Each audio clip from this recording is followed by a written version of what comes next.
Right. Welcome everyone. Many words. Hello. We have words. Yeah. Well, welcome everyone to the Heroes Hearth channel. Jules and Coffee, thank you for the handoff. The countdown was very, very helpful. Welcome everyone here.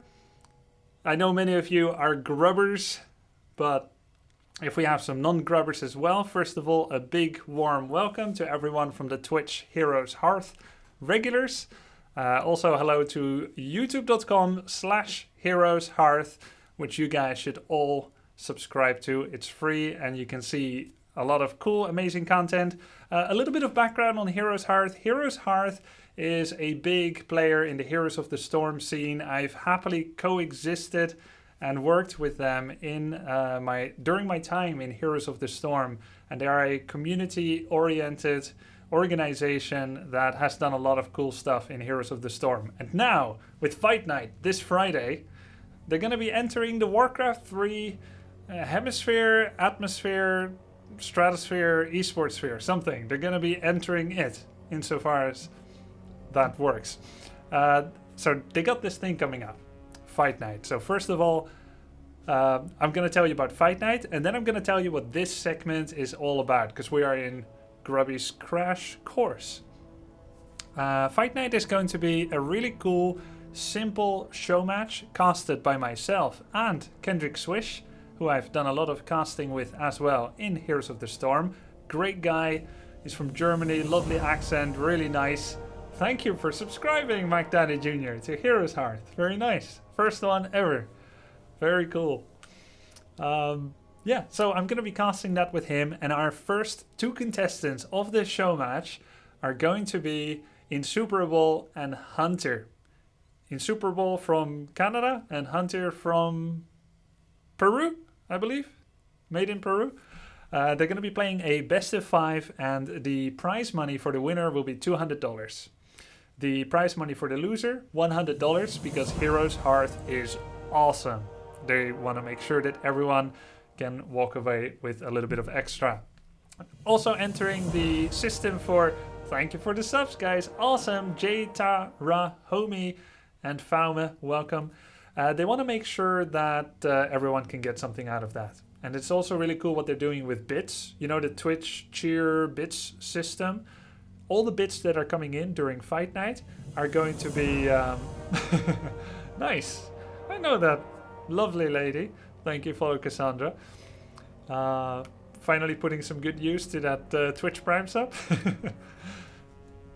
All the cheer bits that are coming in are going to get split. 1/4 to player 1, 1/4 to player 2, 40% into a communal prize pool, a bounty, and 10% to the amazing production of Heroes Hearth. Now, I hope you guys are going to enjoy the show a lot. I think it's going to be really fun to be casting some Warcraft 3, but this is going to be really cool. And every 2 weeks on Friday we'll return, unless someone gets sick and can't make it. We're going to return every other Friday night for the winner of the previous match to find a new challenger. And they will also play for the bounty prize pool. So that bounty that keeps growing, maybe in Super Bowl, will run away with it, get 3 wins in a row, get a huge bounty, and then suddenly meet someone that he can't defeat, or he thinks. And he can walk away with his tail between his legs, keep the bounty, cash in the dirty big ones, but he doesn't get to play anymore, and he will get banned for a few weeks as well. Banned, kind of a dramatic word, but he can't come back for a while, maybe 3 play days. But if he loses, he plays and he dares and he loses, the whole bounty goes to the new player. So it's a really cool system. Now, that is the system that they have been successfully employing for great interest in Heroes of the Storm. They're now coming into Warcraft 3 with this system as well. But what is Warcraft 3? What is Warcraft 3? I know World of Warcraft, I know Hearthstone, I know even that new game Overwatch, and that really cool new one, Diablo Immortal, but what is Warcraft 3? And I thought that Warcraft 3 was just a small game within World of Warcraft. No. Actually, World of Warcraft was built on the same engine as Warcraft 3. just like Heroes of the Storm was built on the StarCraft engine. And Warcraft 3 preceded World of Warcraft. It's true, it's true. So what is Warcraft 3? It's an RTS that delved into a completely new direction. Warcraft 3 started combining elements of role-playing game together with RTS, real-time strategy. So it's like a real-time strategy, but a bit slower pace than some, though you may not guess it if you are new to Warcraft 3, it will seem quick-paced, with some role-playing elements, with some heroes, and I think that's what makes it really unique. There's a lot of unique, cool things about this 17-year-old game, and it may seem a little daunting if you come into the game for the first time. My job tonight is to make sure that you can understand the action that you're following a little bit. You understand what makes a player win, what makes a player lose in Warcraft 3, how the 4 different races work, what is creeping and how do you do it, what are the win conditions. That's what I'm going to be teaching you. So, we're going to be playing some games tonight, and don't worry, the webcam will get smaller. We're going to be playing some games tonight and we're going to be explaining some. So I'm assuming that there's a good amount of people watching this that have maybe never watched Warcraft 3 or very casually, and that may only be familiar with the custom game section as of right now. So the first thing I want to do is just go through a replay, and it doesn't really matter too much what's going on overall. Like, it's not too precise or anything like that. But we're just going to go over a replay. And we want to see, okay, how is this game played out? And I just want to look at some basics. So we're going to make the webcam a little bit smaller. So Warcraft 3 is a real-time strategy game. That means that you'll be using a combination of gold, which you can see up here, and lumber, which you can see up here, to build everything you could possibly build. But why would you build anything? Is this SimCity, you ask? No, you semi-astute viewer. This is not SimCity. Building is part of it, but ultimately the goal is Warcraft. So there'll be some war, but don't worry, it's just in a game. So, what is the goal of the game in Warcraft 3? Well, destroy all of the opponent's buildings. That's it. Destroy all of the opponent's buildings. If you do so, you win the game.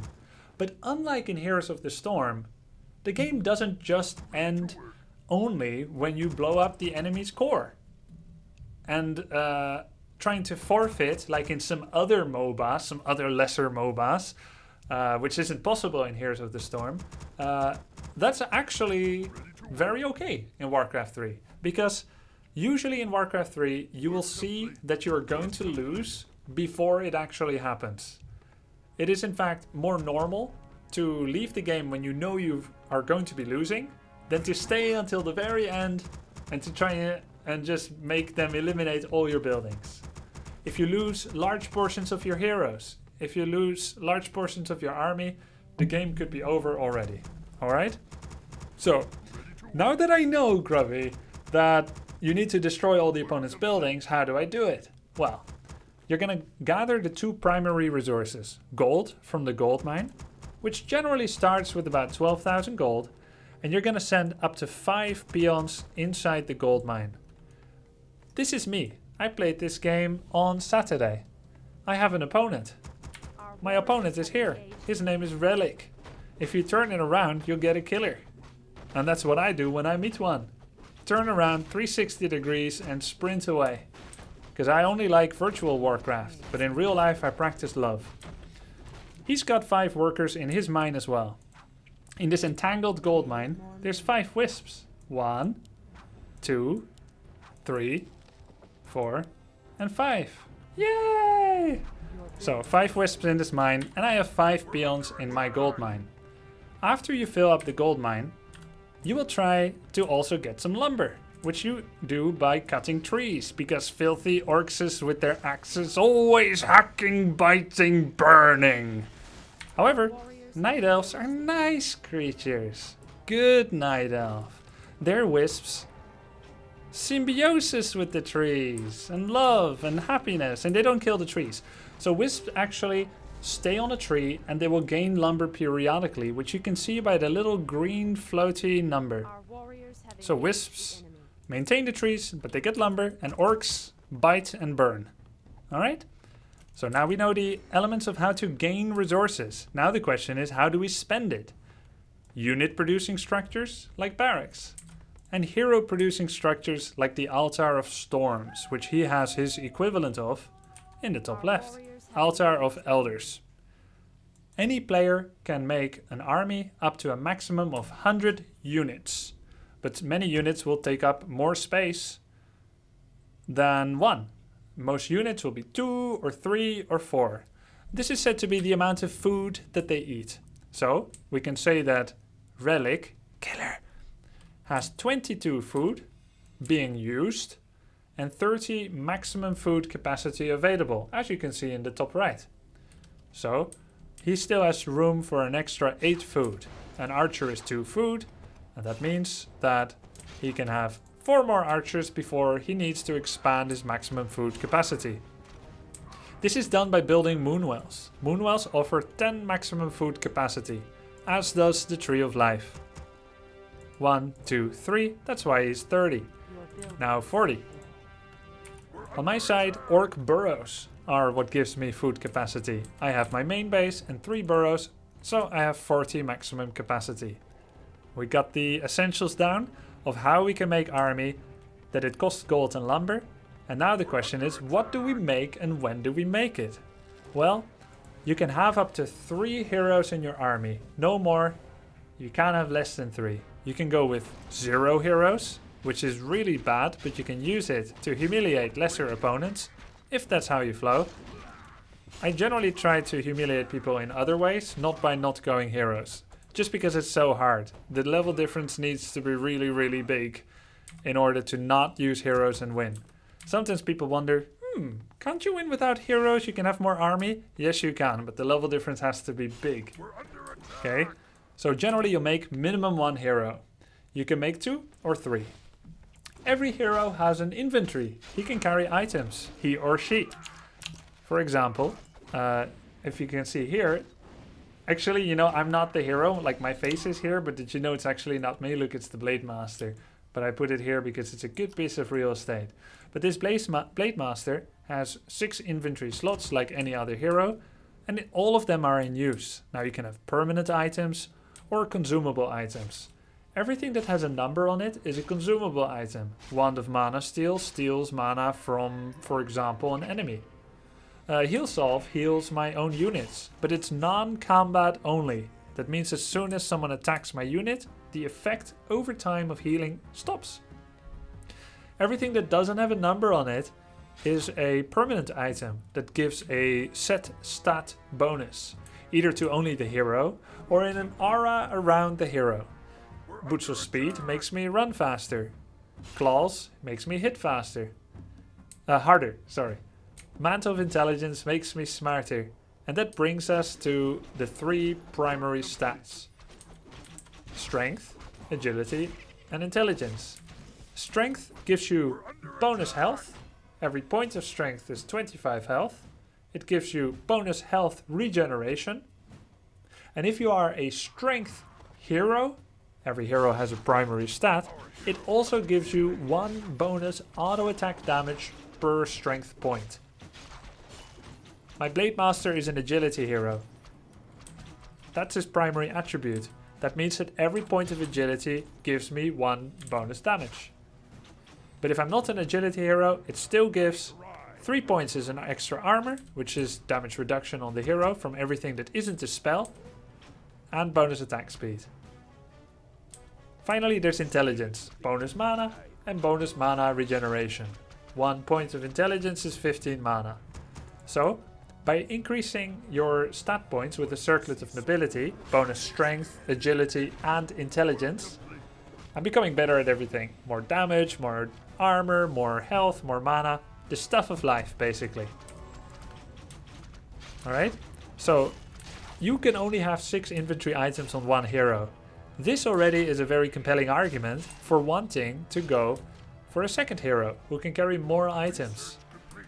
Some of the consumable items that you can find Or buy, they do effects on your entire army. For example, you can buy a heal scroll for 250 gold. And it is a 150 point heal on every unit around the hero. You can activate it instantly, it's uninterruptible, and it can really bring your army back from the brink of death to healthy fighting shape once again. Having only one hero, with heal scroll going on cooldown after you use it, let's say if you have 2, you can use 1, then you must wait a long time. That's another great argument for wanting a second hero. Heroes gain experience from a variety of things. If you kill units of the opponent, you get experience points. If you kill creeps, these neutral Heroes of the Storm players would call them mercenaries. Perhaps some mercs would hit the spot. Yes, Lucio, it would. And mercs here are called creeps. And they are not nice creatures, that's why all of them must die.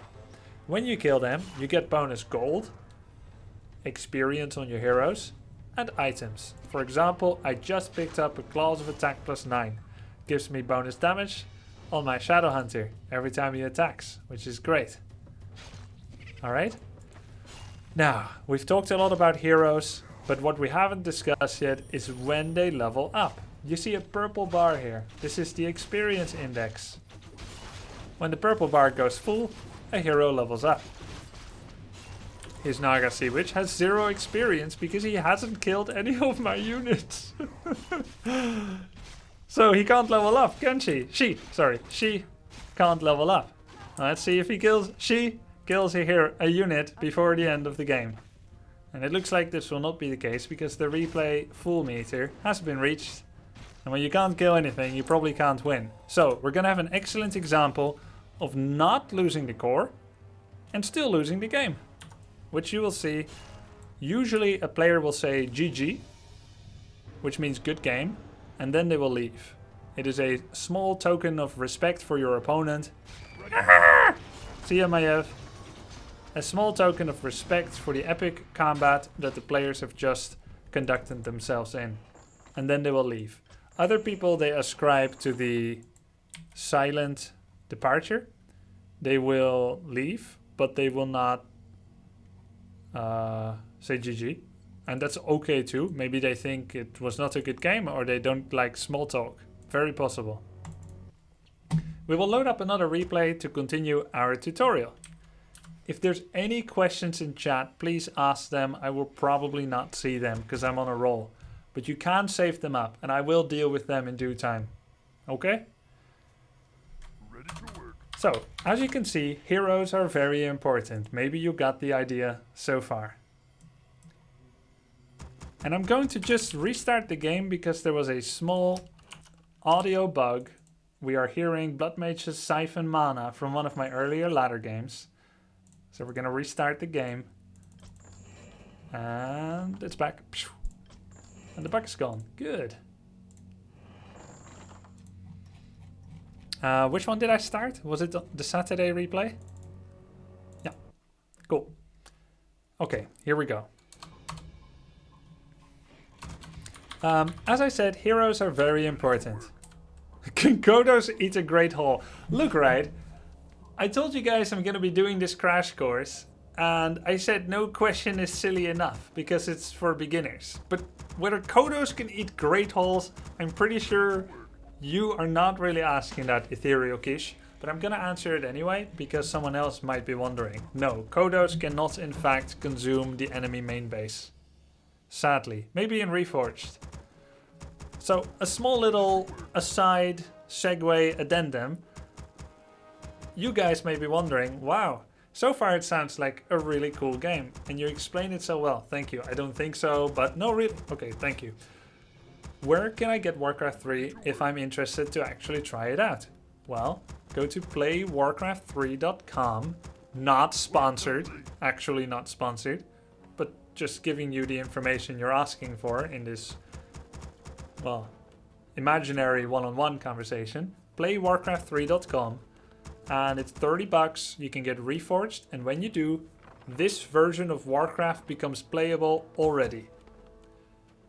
You can download the game, and you can play the game. Same game I'm playing now that I'm watching replays of. And then when Reforged comes, you have everything extra that Reforged will bring, which is probably going to be really, really cool. New graphics, new audio, etc. Okay. Oh, and new Jaina and Sylvana story arcs, I think, because they're a heck of a lot more relevant in World of Warcraft. Ow, I just bit my tongue. They're a heck of a lot more relevant in World of Warcraft. I think it's because I said that name.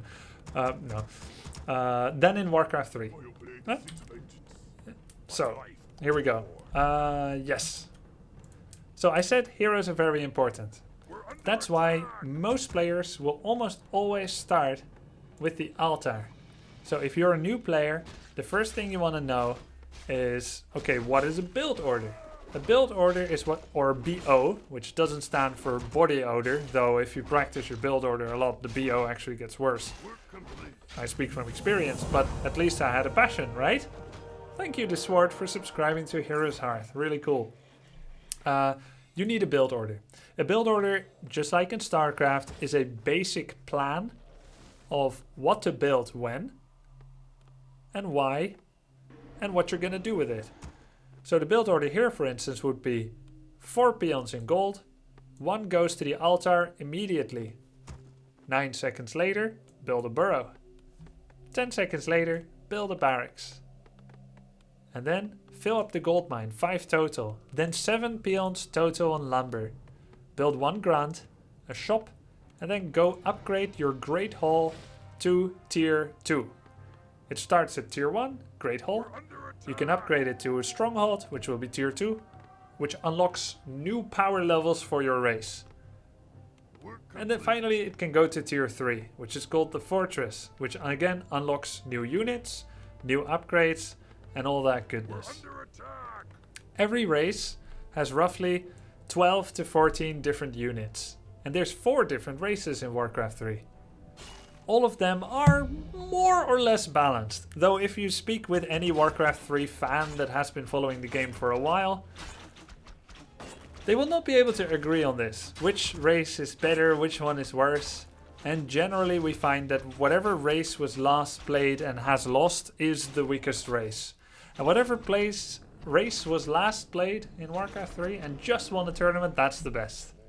Because single results guarantee statistical accuracy. If the average Twitch chatter is to be believed, of course. And I'm no different. Almost every player will have their opinion on what is the best and the worst. Roughly, things are kind of balanced. And when you start playing the game, you probably won't notice any of this. But I'll just give you a little bit of history. Warcraft 3 Reign of Chaos came out in 2002. And Frozen Throne, its expansion pack, which in my opinion completed the game, came out in 2003. There has been a large burgeoning esports around it from 2003 until 2011, where it slowed down a little bit because StarCraft 2 came out, Blizzard's newer RTS, and then slowly started having a resurgence again. Some members never left, some people came back, and Warcraft 3 started growing again. We saw a nostalgia movement. In 2013, you had people casting the game, you had people organizing small cups and tournaments, you had players still practicing. And in 2018, Reforged was announced by Blizzard. Probably because of the great interest among many of the core fans of the Blizzard franchise. And they thought, okay, let's make it more accessible, because there was a lot of things actually needed to be done with Warcraft 3 to make it more playable again. And many of those changes have already happened. For example, we now have 1080 support. You no longer need to open ports on your router to create custom games. We now have a launcher, kind of a semi-Battle.net launcher. It's not on the main one yet, but it will be soon after Reforged comes out, which is coming out this year, by the way. We've had balance patches, we've had certain bug fixes, custom game lobbies have been cleaned up, so many cool things have happened already now. So that's pretty cool. Okay, so you generally start with heroes, and then basically a standard game of Warcraft 3 will be a mixture of defending, attacking, harassing, taking creeps, leveling up, and sometimes you will expand. For instance, if you clear another gold mine where there's a set of creeps waiting, if you kill those creeps, you can then build a new main base and you can mine with double the speed. You can mine with double the speed, which is pretty cool. It means you're mining twice as much as the opponent. One of the coolest systems of all, actually, in Warcraft 3 is something called Upkeep. Because let me tell you first what Warcraft 3 looks like if there is no Upkeep. You can see here in the top right, no Upkeep. Okay? Let me tell you what it looks like. You start at 5 food and your maximum is 100 food. Heroes take up 5, workers will take up roughly 12. So 17 food is heroes and workers. Huh? And then you get a second hero, you'll be 22 food. The remaining 78 food can and will be army, let's say. Yeah? You start producing army, and there's no real reason to stop. Bigger armies creep faster, deal more damage, are better, right? So you keep making army. If you're making army at a constant rate, and so am I, then our armies are growing constantly. You have defender's advantage, I have defender's advantage, so who really will end up attacking? Maybe no one, right? Because you don't want to lose. Now, enter Upkeep. Upkeep is a system that the bigger your army gets, the more gold you lose from that which you mine. So you're getting plus 10, plus 10, plus 10 every second. In fact, you get 10 gold per second exactly. That means in a minute, 600 gold.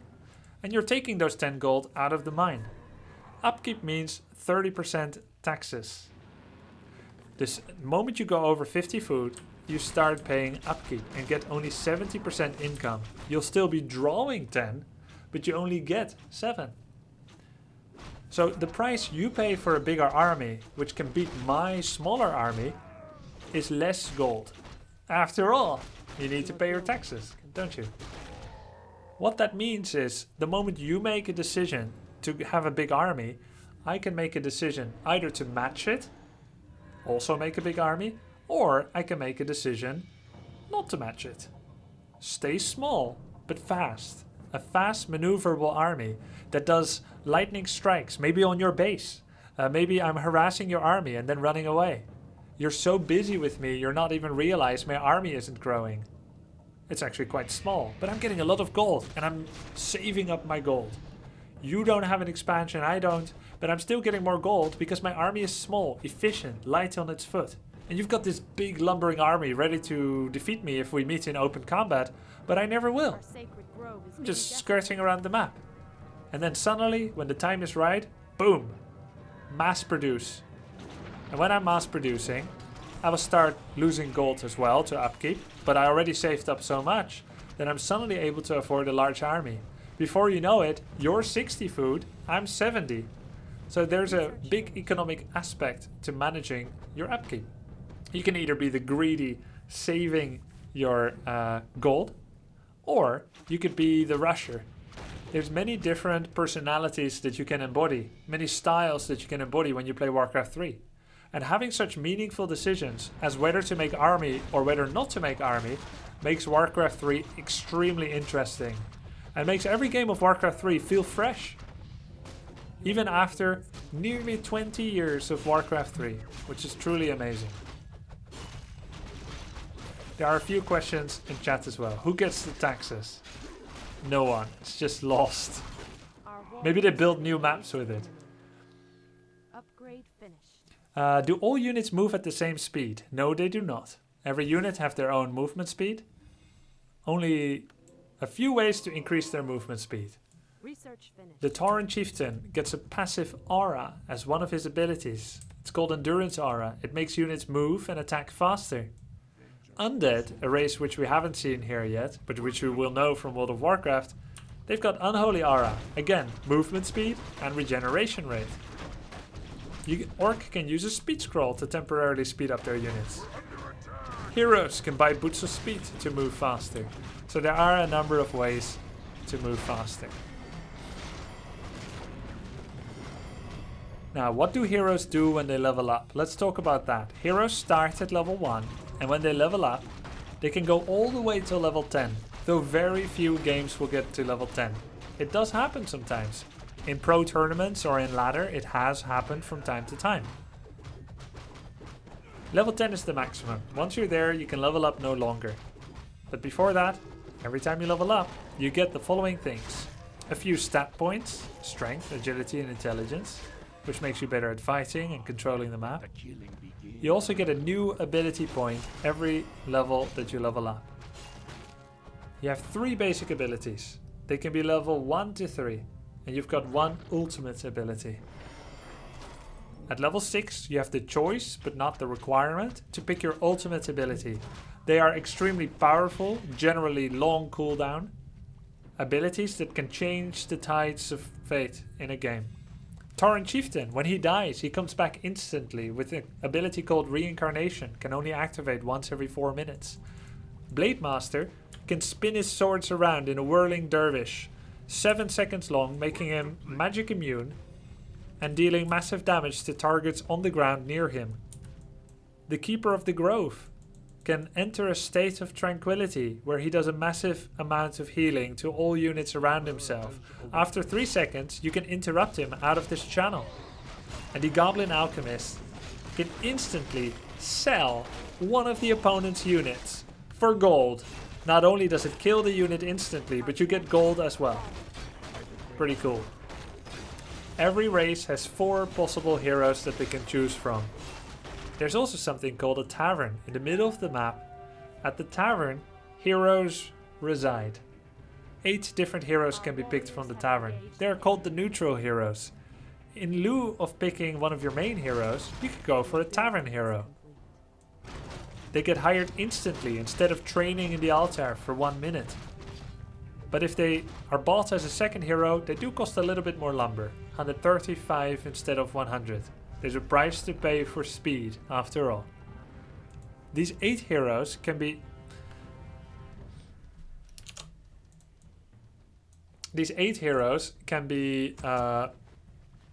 bought by any player. And also, unlike in MOBAs, when you pick a hero from the tavern, I still can pick it as well. It's not like when you buy the Pandaren Brewmaster from the tavern, that I cannot do so myself. We can both have a Pandaren Brewmaster at the same time. Any questions so far, ladies and gentlemen? I will drink some water.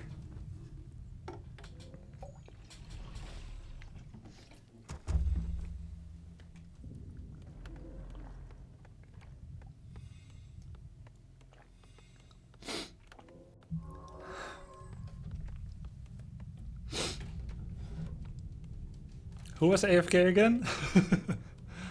Our warriors have engaged the enemy. So, can the Kodo eat any building?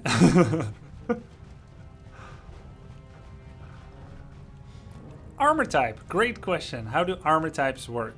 Okay, another really interesting part of Warcraft 3, besides what you build and when you build it and how much money you get and how you manipulate upkeep, there are ways to fight.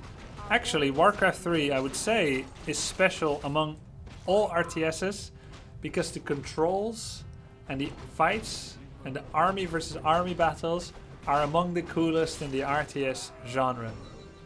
Warcraft 3 fights tend to be typically quite slow, much slower than in StarCraft 2. And they are more detailed and they feel more precise Our sacred grove is being than in many other RTSs. You'll generally have pretty small armies that fit in 1 or 2 control groups. You can have up to 12 units in your control group. An orc tends to have specifically a few units of every type. They don't typically mass a lot of the same unit, whereas Night Elf does do that a little bit more often, but we happen to be watching a Night Elf that also really branched out on the technology tree. Enter armor types. Grunts. I'm pausing the game for a second. The Grunt is the basic melee unit that is built at tier 1 from the Orc arsenal. He has a heavy armor, which takes bonus damage from magic attacks. He deals normal damage, which does bonus to medium. don't worry. You can watch this back on the YouTube video on HeroesHearth YouTube channel. Berserkers have medium armor, so they take more damage from the grunt. They do piercing, which does more to unarmored and light. Walkers, spirit walkers, have unarmored, so they take bonus damage from spirit walkers, from berserkers. And the walkers deal bonus on grunts. So let's say if we had these 3 units against each other, the troll should attack the Tauren should attack the grunt, and the grunt should attack the berserker. If you and I have many of these, what you attack creates really interesting effects, because you want the bonus damage and you want to take the less damage. It's not important right now to remember how all the units interact, but you can always just hover over it in the game yourself and see what it does, and you can plan accordingly how you're going to micro the fights.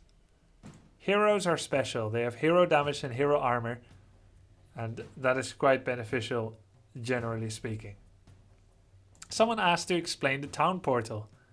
So if players did not have a town portal, anytime they would be on the map and they would get caught in a fight that they don't want, they could lose everything and the game would be over, and that would not be very interesting. People would tend to stand a lot in their base, afraid to go out. Players start games with a town portal. The first hero you make will be equipped with a town portal scroll. It's a consumable and it can be used to teleport the hero and all of the nearby troops to a target-friendly town hall. You can rebuy them as well. They cost 350 gold, which in terms of Warcraft 3 economy is very expensive. But it's worth it, right? Because you could lose the game if you don't. There's one more thing I want to tell you. And I'm sure there's more that we didn't cover yet, but one more thing I would like to tell you before we are going to play our first game together. Base defenses.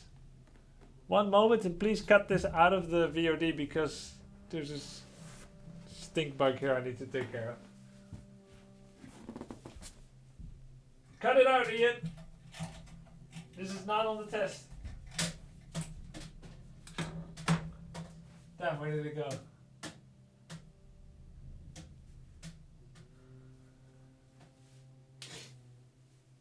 It's gone. Live and let live is my motto.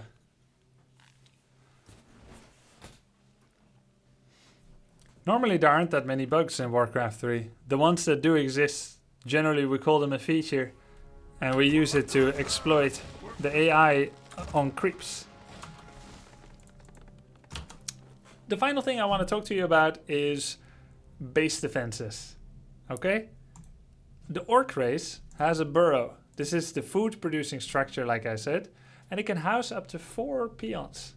You put the peons inside the burrow and they start throwing spears. That's certain to dissuade any attackers, isn't it? Well, burrows are an asset in defense, but they are a liability also. They do not enjoy fortified armor. Most buildings have fortified armor, which means they take much less damage from units. However, burrows are heavy armor, just like the grunt. It takes bonus from magic and full from everything else. So burrows are a liability and an asset. Although it can fight back, they are often what gets targeted by any attackers. So you should also repair them if they get attacked. The Night Elf, actually, their Tree of Life, which is their main base, it's got hands, doesn't it? It's got hands, it can slap you, and it certainly will. So this Tree of Ages has 49 to 60 damage. Let's compare that to the Blade Master, one of the strongest heroes in the game. Oh, he's only got 25 to 50 damage. So this tree hits with the force of a wrecking ball. And so if you go near it, it will slap you pretty hard. So this is how Night Elf bases defend themselves. Take a look at the Ancient of War. This is their barracks. It produces archers, huntress, glaive throwers, but it slaps as well. The shop, it's just a shop. Also slaps. Pretty soft, but still. And the Moonwells, which offer the food, they are actually filled with moon juice, as we call it. You see this number here, the 9? That's the active mana count on the Moonwell. If it's full, 300 out of 300, It has a lot of Moonwell juice. If it's 0, it has none. By right-clicking any of your Night Elf units on a Moonwell, you will drink the Moonwell juice and it will heal you up. But keep in mind that healing mana is much more expensive than health. So if you want to heal your army, first heal everyone that doesn't have mana, or you will empty them too quickly. And you'll be left on Friday night fight night without any Moonwell juice. And that wouldn't be very good, because it's going to be a fun night. Tune in for Friday night fight night.